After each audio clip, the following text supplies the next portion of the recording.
Hello fifth class. तो आज हम जीके में 15 चैप्टर देख रहे हैं। 14 तक हमारे हो गए। तो 15 चैप्टर है the river banks with popular cities. तो हम ऐसी नदियों के बारे में पढ़ेंगे जिनके किनारों पर बहुत ही पॉपुलर शहर बसे हुए हैं। तो देखिए, many important cities of the world are situated on the banks of important rivers. Here the pictures of some important cities of the world. Name rivers on whose banks these cities are situated. तो बहुत सी ऐसी popular cities है इस दुनिया में जो कि नदियों के किनारे पर बसी हुई है और वो नदियां बहुत ही महत्वपूर्ण है। तो यहाँ पर कुछ पिक्चर्स दे रखी है इम्पोर्टेंट सिटीज की। दुनिया में जितनी भी सिटीज है उनमें से कुछ इम्पोर्टेंट सिटीज की यहाँ पर पिक्स दे रखी है आपको। तो आपको बताना है कि ये जो सिटीज है वो कौन सी नदी के किनारे पर बसी हुई है। तो चलिए शुरू करते हैं। पहला है लिस्बन सिटी। तो लिस्बन सिटी जो है वो किसके किनारे पर बसी हुई है? टेगस। लिस्बन सिटी टेगस नदी के किनारे बसी हुई है। पेरिस सिटी जो है वो थेम्स। पेरिस सिटी कौन सी नदी के किनारे है? थेम्स। वॉशिंगटन कौन सी नदी के किनारे है? नील। उसके बाद है लंदन है सेन। न्यूयॉर्क है हडसन। ठीक है। हम्बर्ग है टाइबर नदी के किनारे। हम्बर्ग कौन सी नदी के किनारे है? टाइबर। उसके बाद है कायरो है पेटोमैक। कायरो कौन सी नदी के किनारे स्थित है? पेटोमैक। रोम है एल्बे। रोम कौन सी नदी के किनारे है? एल्बे। दिल्ली है यमुना नदी के किनारे पर स्थित है।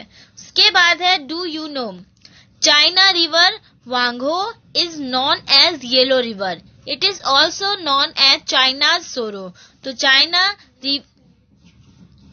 चाइना रिवर है होंगो जो है वो येलो रिवर के नाम से जानी जाती है और इसको चाइना सोरो के नाम से भी जाना जाता है। तो ये आपका चैप्टर था, हमने रीड किया the river banks with popular cities. Next हम देखते हैं 16 चैप्टर है ethics of society.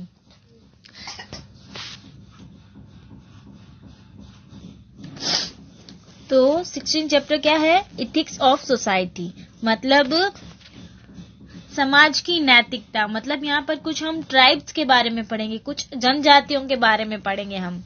N ethnic group is a group of people who share a common culture, language and customs.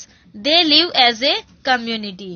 तो यहाँ पर हम कुछ ऐसे संजातीय ग्रुप के बारे में पढ़ेंगे जो कि क्या होता है? लोगों का ग्रुप होता है और वो लोग क्या करते हैं? एक दूसरे के साथ कॉमन कल्चर शेयर करते हैं, कॉमन लैंग्वेज शेयर करते हैं और कॉमन कस्टम शेयर करते हैं। ठीक है। और वो एक कम्युनिटी के रूप में रहते हैं। ठीक है। तो देखते हैं यहाँ पर identify some of the ethnic groups from description given here under. तो यहाँ पर कुछ डिस्क्रिप्शन दे रखे हैं, तो आपको उनको पढ़कर उन ग्रुप को आइडेंटिफाई करना है। तो पहला है a nomadic tribe of Sahara desert popularly known as people of the well. तो यह एक नोमैडिक ट्राइब है, मतलब एक खानाबदोश जाति है, विचरती जाती है, मतलब एक स्थान से दूसरे स्थान पर जाने वाली ऐसी एक खानाबदोश जाति है जो कि सहारा डेजर्ट में रहती है और उनका पॉपुलर नाम क्या है? पीपल ऑफ द वेल, मतलब घूंघट के लोग, इस नाम से उन्हें जाना जाता है। तो एक ऐसी खानाबदोश जाति जो सहारा डेजर्ट की जाती है और ये इसका पॉपुलर नाम क्या है? People of the well. तो यह है टुआरेग। ठीक है। सेकंड है the original inhabitants of New Zealand belong to their group. तो जो न्यूजीलैंड के ओरिजिनल निवासी जो हैं वो इसी ग्रुप से बिलोंग करते थे। तो ये कौन सी ट्राइब है? वो है माओरिस। उसके बाद तीसरा है the group is found in central Africa and people are short statured, live a life of nomadic. तो यह ग्रुप जो है, इस ट्राइब का ग्रुप जो है वो सेंट्रल अफ्रीका में पाया जाता है।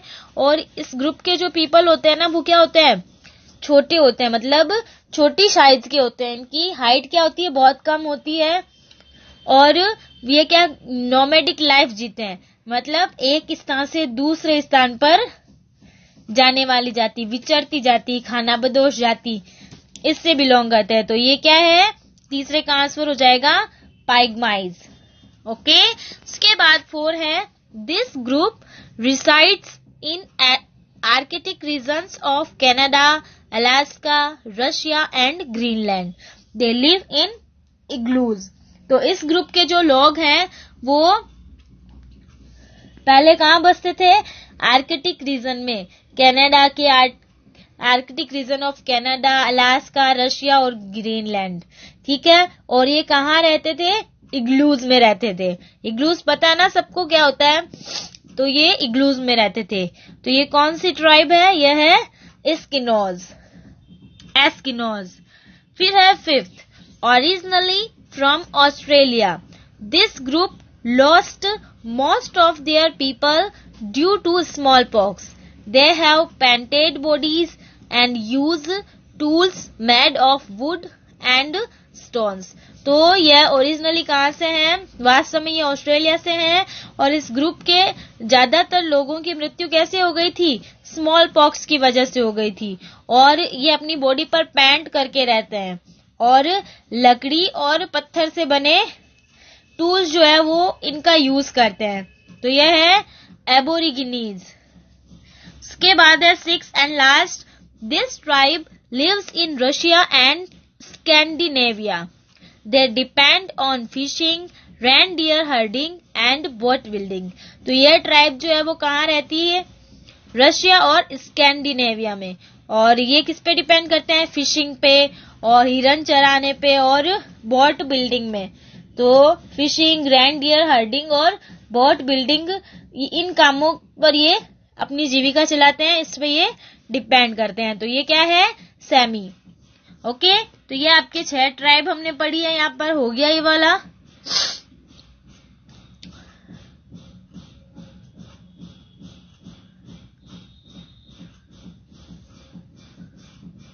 देखो, डू यू नो में, the nomadic tribes of Asia and Africa are the Bedouins who live in tents and keep on moving with their families. तो एशिया और अफ्रीका की जो भी ये नोमैडिक ट्राइब्स होती है, खानाबदोश जनजातियां होती है ना, जो एक जगह से दूसरी जगह जाती है, तो ये क्या है, वो क्या होती है, बेडोयूनिज होती है। और ये क्या कहाँ रहती है, टेंट में रहती है और अपनी फैमिली के साथ एक जगह से दूसरे स्थान पर मूव करती रहती है। ठीक है, तो ये आपके 2 चैप्टर हो गए आज जीके में, 15 और 16। तो आप अच्छे से फिल करेंगे बुक अपनी और इसको अच्छे से लर्न करेंगे। ओके।